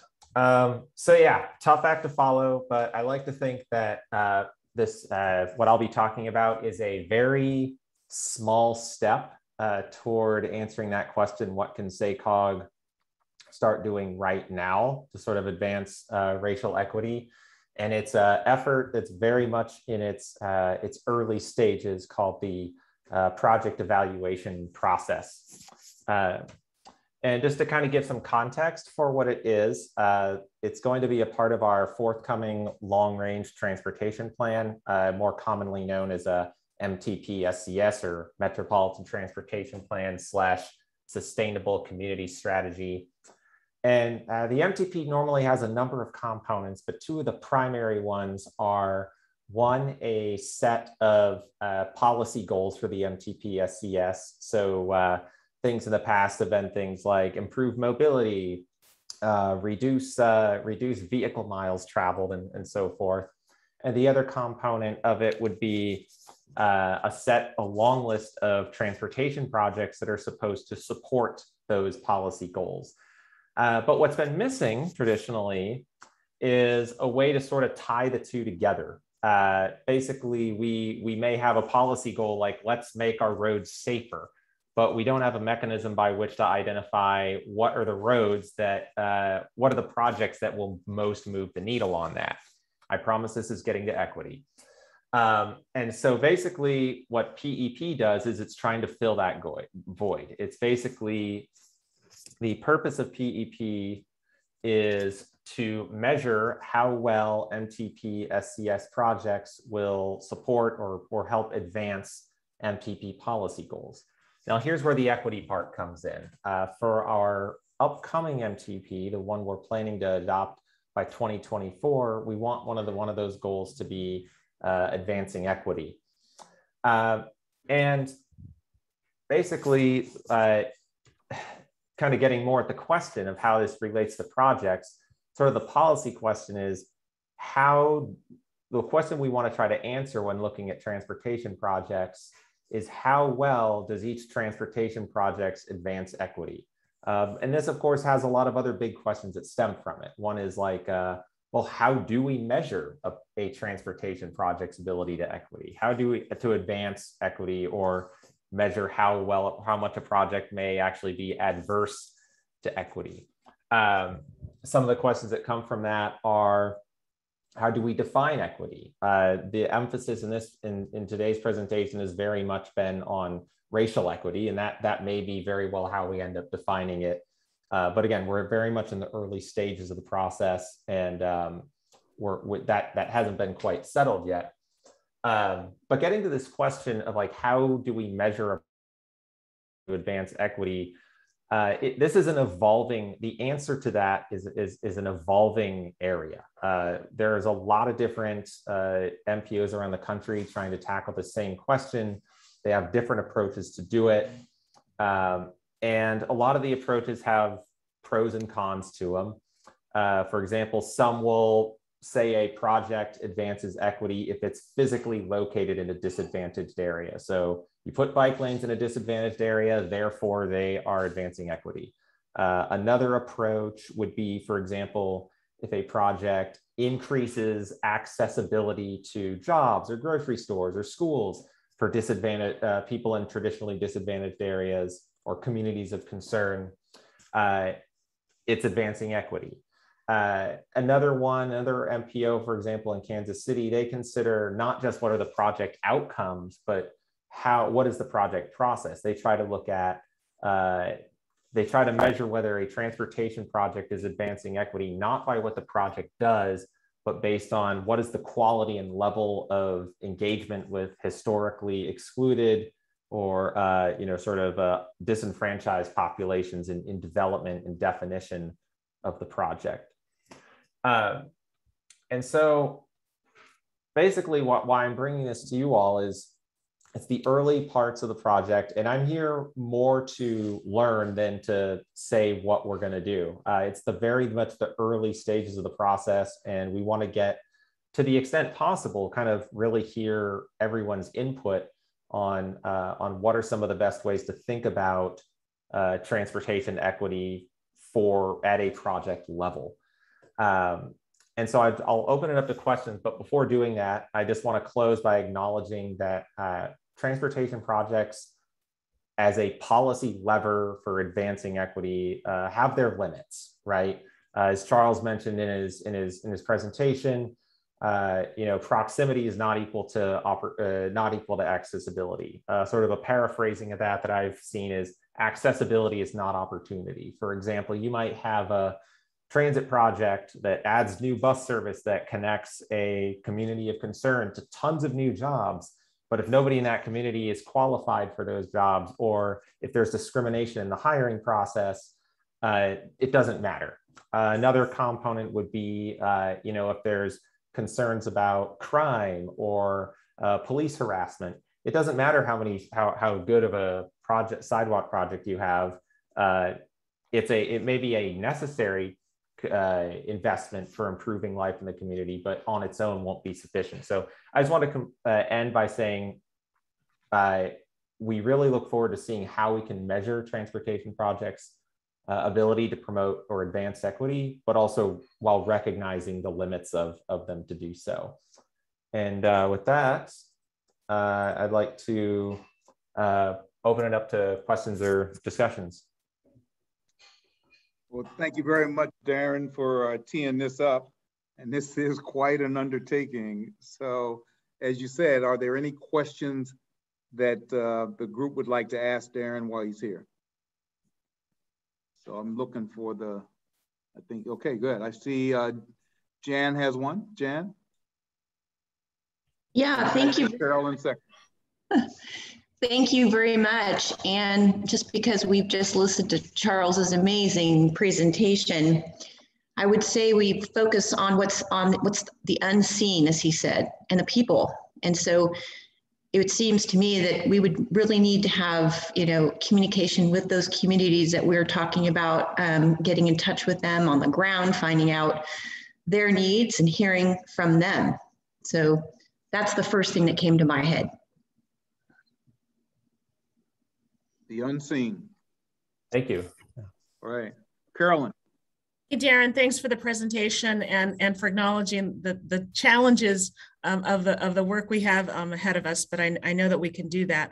I was just going to comment, it might be interesting to look at what the Tampa, the Hillsborough MPO has done around this topic, just to get some ideas about how to infuse and inform equity in the process and how they might measure it.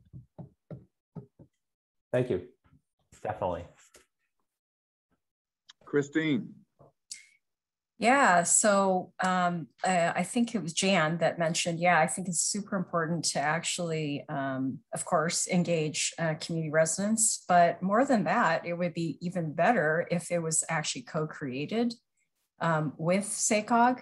I see your head is nodding. The other thing too is that you've got lots of great like grassroots base building organizations in town that actually, could possibly, help facilitate conversations like that. Of course, a lot of these base building groups and nonprofit agencies don't have a lot of resources, and it would be helpful to actually be able to stipend them to actually be able to engage residents, kind of like facilitation, right, between the public agency and the residents. I was just saying, Organized Sacramento has their Transit Riders Union, or at least they help support them. Thank you. Yeah, that idea of not just doing engagement to just ask some questions and check a box, but actually having them actively be a decisive factor in a project's scope. That's definitely something that's critical. Other questions? Yes, Lisa. Yes. So, I don't have a lot of experience in this area, and I don't know whether or not SACOG has already done that, the case study on crashes that Charles had referenced. But do we have any data like that? Have we done something like that by race and ethnicity to show where the areas of concern are and really look at that and then bring it back to these communities of concern? And as Christine and others have suggested, then getting these communities involved in the creation of this? We do have the data available. We have not done anything nearly as deep of a dive as Philadelphia did, and I've looked in the report. I think it's a great example to use for guiding, and that's definitely something we want to get deeper into. Okay, Michael. Thank you. Yep, and I agree with Carolyn. I think I'd love to see if there's anything out of the Tampa MPO for best practices or things we could take a look at. I think that makes a lot of sense. Never need to create if something's already out there that's working. I think for me, and I think y'all have heard this from me in the past, is in terms of a definition or what we should be striving towards as we look at the PEP.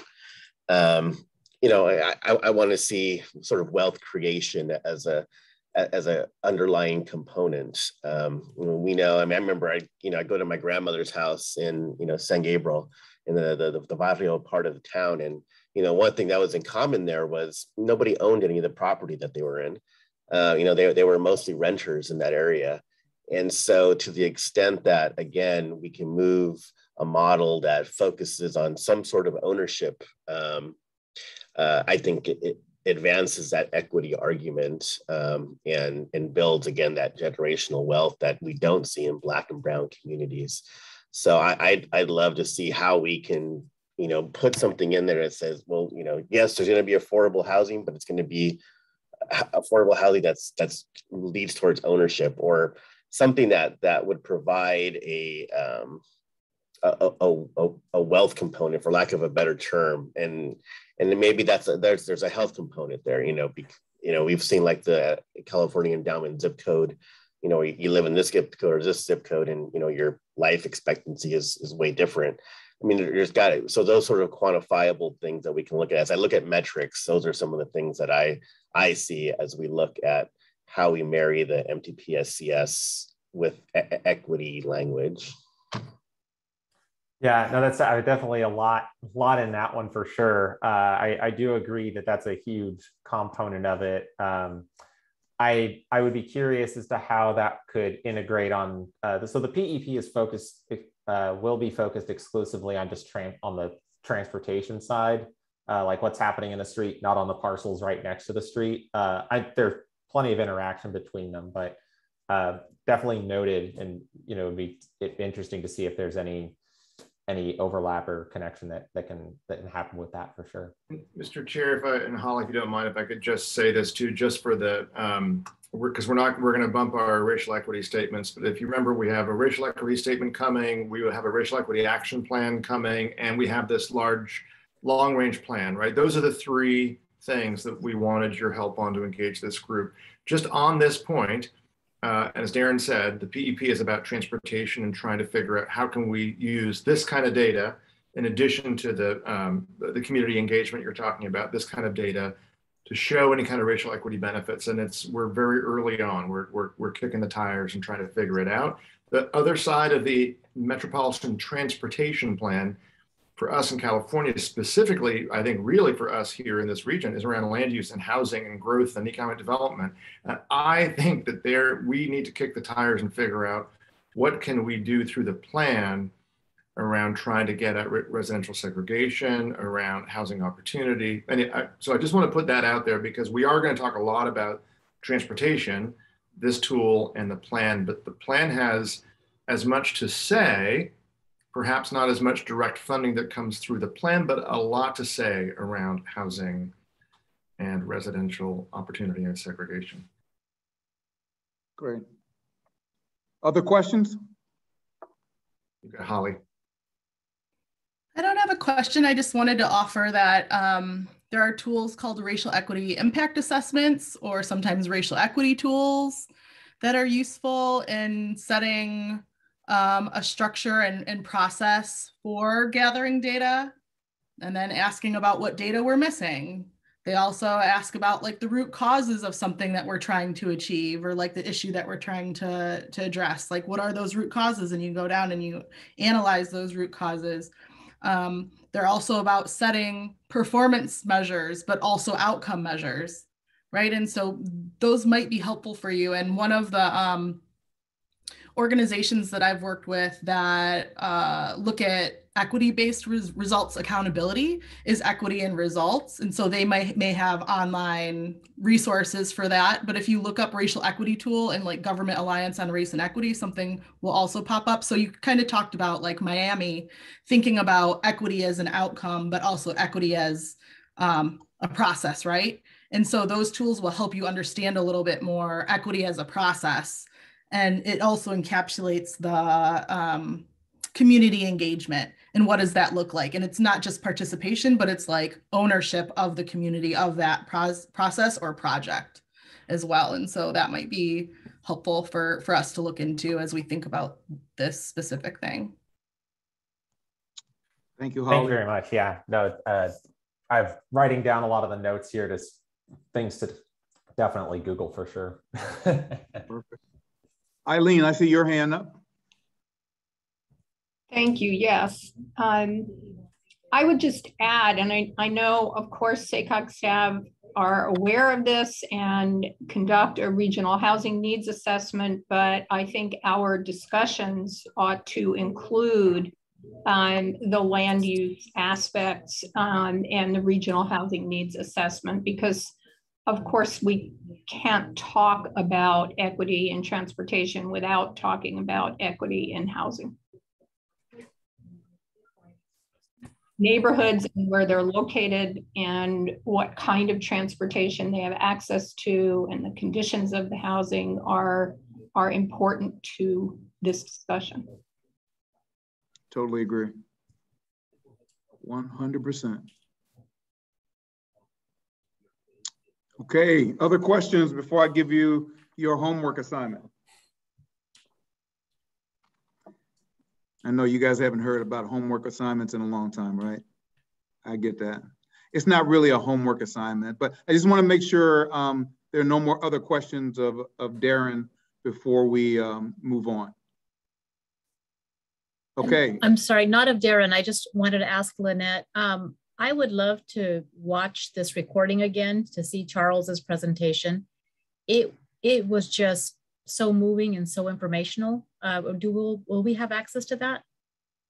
Yes, absolutely. We will put up the recording at the same link for the agenda packet. So all those materials and the link will be together. I can't promise that it will be up today, but sometime next week, absolutely, it will be up and ready. And Elisa, and for everybody and SACOG board members, Charles, Chair Jennings made a reference. Charles is coming back to the SACOG full board meeting Thursday, September 16th.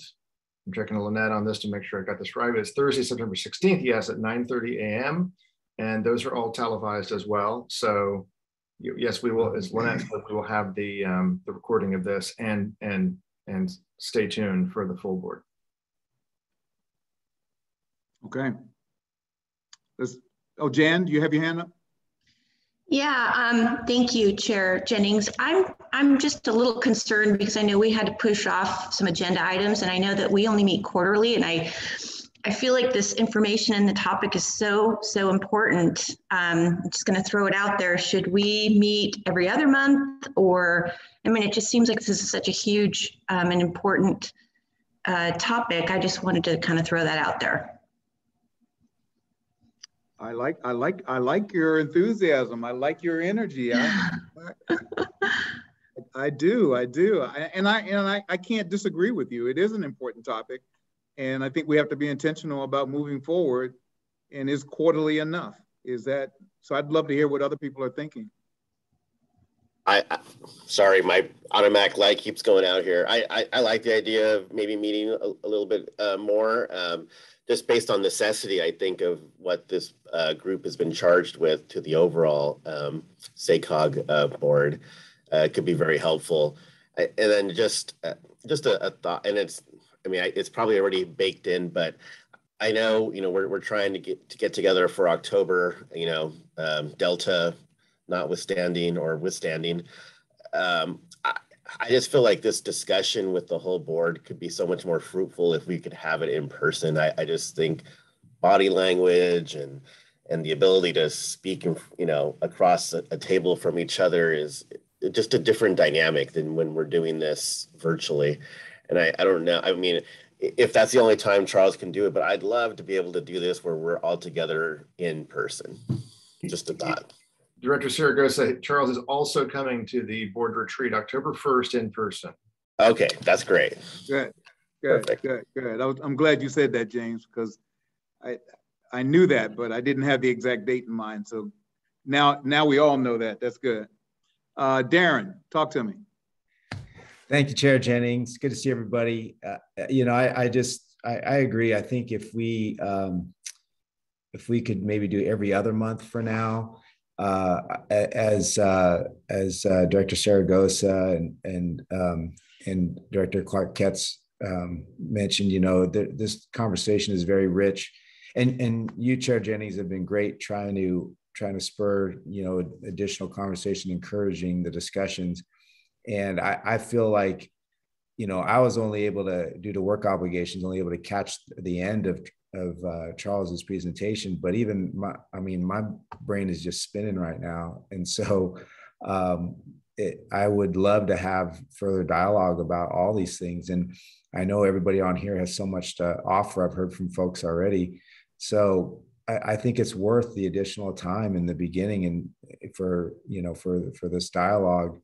And we can pull back as things get, foundation gets created and, we achieve some milestones. We can always pull back. But I think in the beginning, to keep the momentum going, just at least a little, I know everybody's busy, so at least a little bit more frequent, maybe every other month would be good. There's my thoughts. Thank you.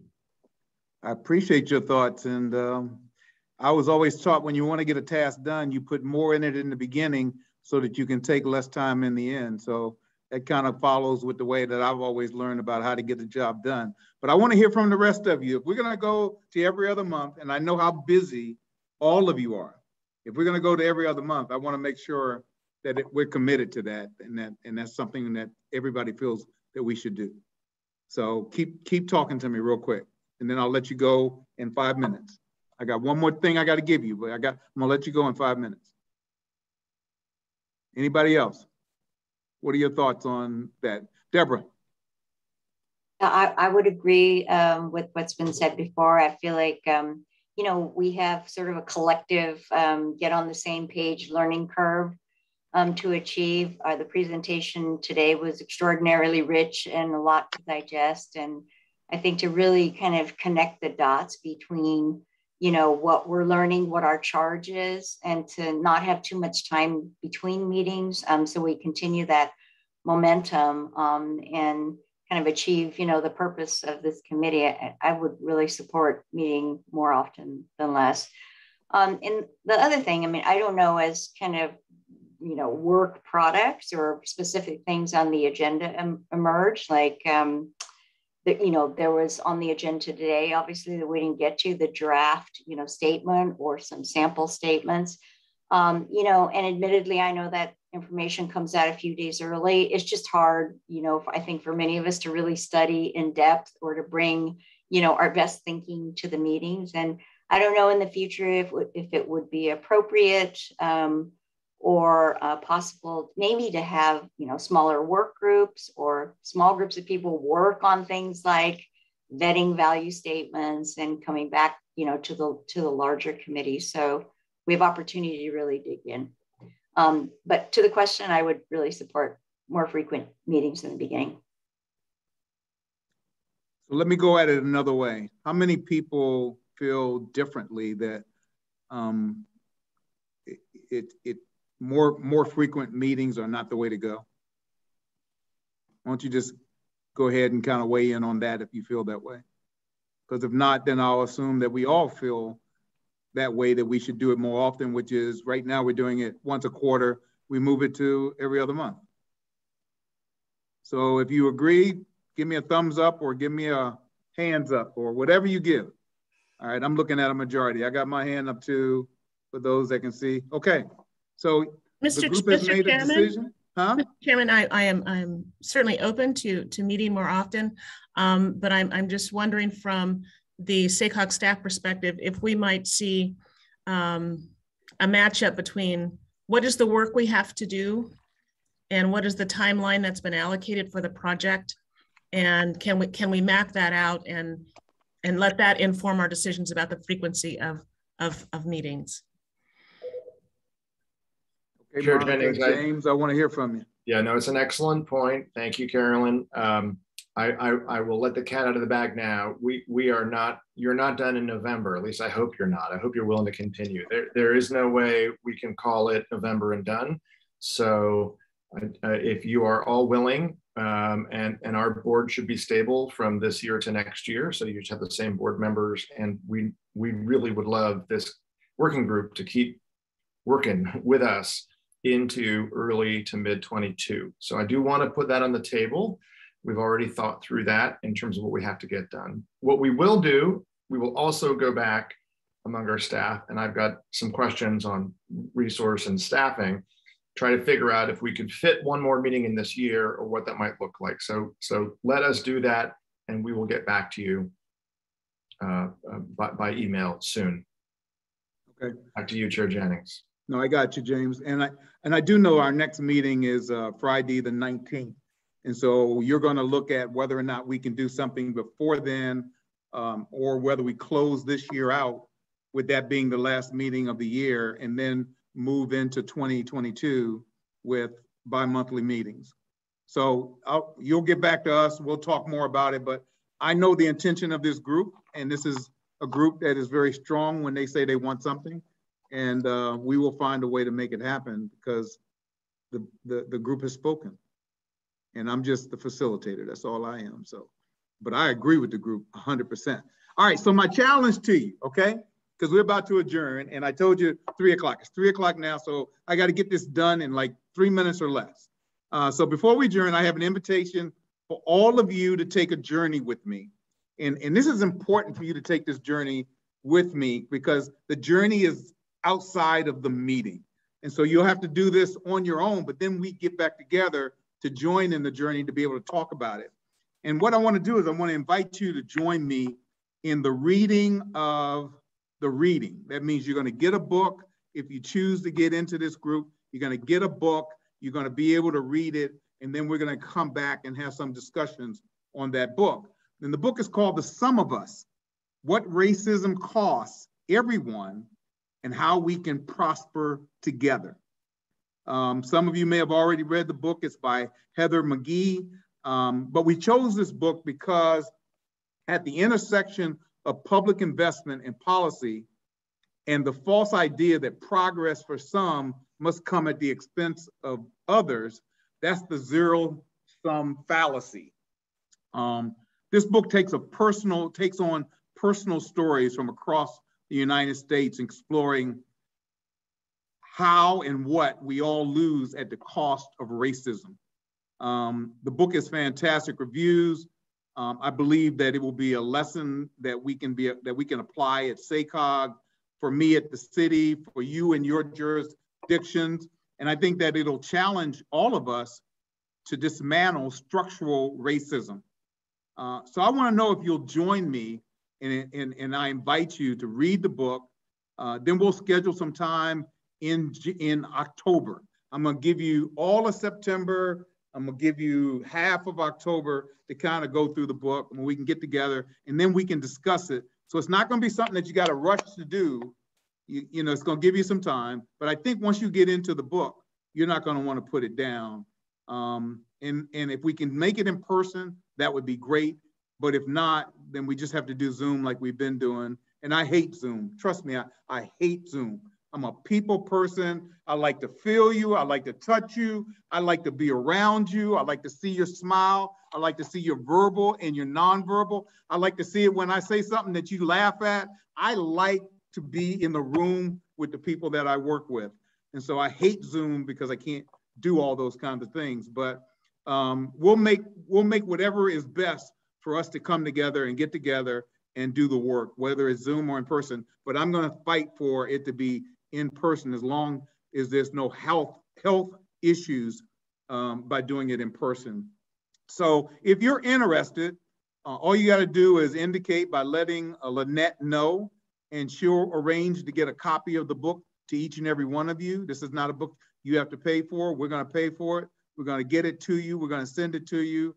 If you want me to autograph it, I'll autograph it for you, even though I didn't write it, but I will do that. But Lynette will get the book to you.